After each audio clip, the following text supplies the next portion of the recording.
This is Commercial Real Estate Secrets. I'm your host, Aviva. I'm a commercial real estate owner, broker, and your guide to low vacancy and high returns. Commercial Real Estate Secrets is at the intersection of real estate and reality, where the high-stakes world of brick and mortar meet the digital age. Ready to build your empire? This is Commercial Real Estate Secrets. This week's Listener of the Week is Al Sells Tampa. Al, thank you for your 5-star review. And for those of you listening, if you leave a 5-star review below, you might be next week's Listener of the Week. So years ago, we were under contract on an office building. The tenants looked good, the numbers looked good, the location was great, and the deal came crashing down. And what this episode is talking about a property I would never buy as a commercial real estate expert, and we're going to dig in to what killed this deal.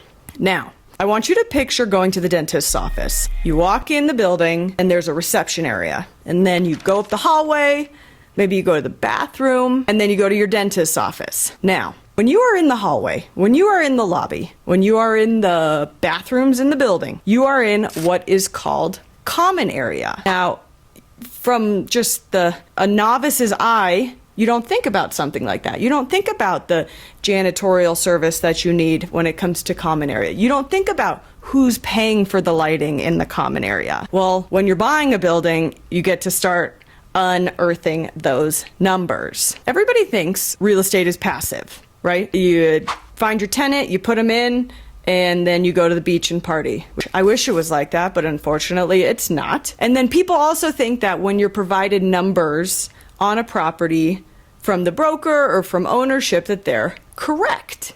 And a mistake people make when they assume that property is passive or that the numbers are correct is that you could A, buy a building that doesn't actually cash flow, which is the exact opposite of why we're buying it, or B, you get a management intensive building, but you're expecting it to be simple. So people make this mistake because there's no commercial real estate playbook. Brokers sometimes don't care. So if they need to smudge the numbers, it'll work in, they can get the deal done faster.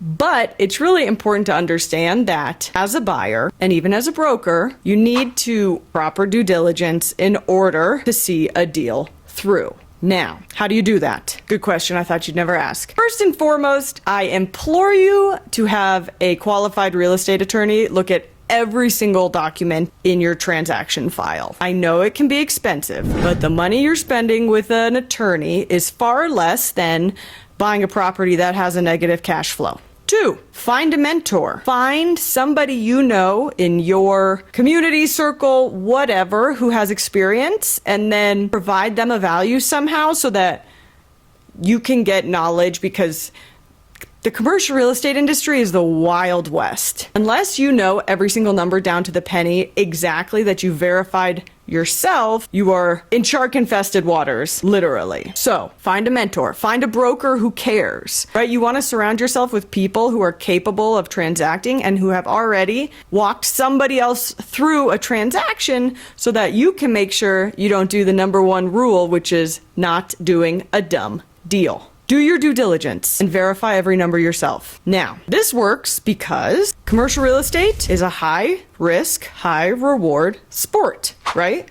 So naturally, with anything that has high risk and high reward, there are certain steps that you can follow to make sure you're doing the right deal for you. When we were going to buy the office building with the common area, we noticed that the tenants were not paying for the common area and that it ultimately completely ruined the income on the deal. Don't do that. We don't buy dumb deals. Now, what questions do y'all have for me? Head over to my Instagram and DM me at Aviva Real Estate. And if you want to learn more about commercial real estate, head down to the show notes for my free guide as to how to get started in commercial real estate. We'll see you next week. Ready to shatter your glass ceiling while creating legacy and financial freedom? Head to my show notes for our free guide, How to Get Started in Commercial Real Estate.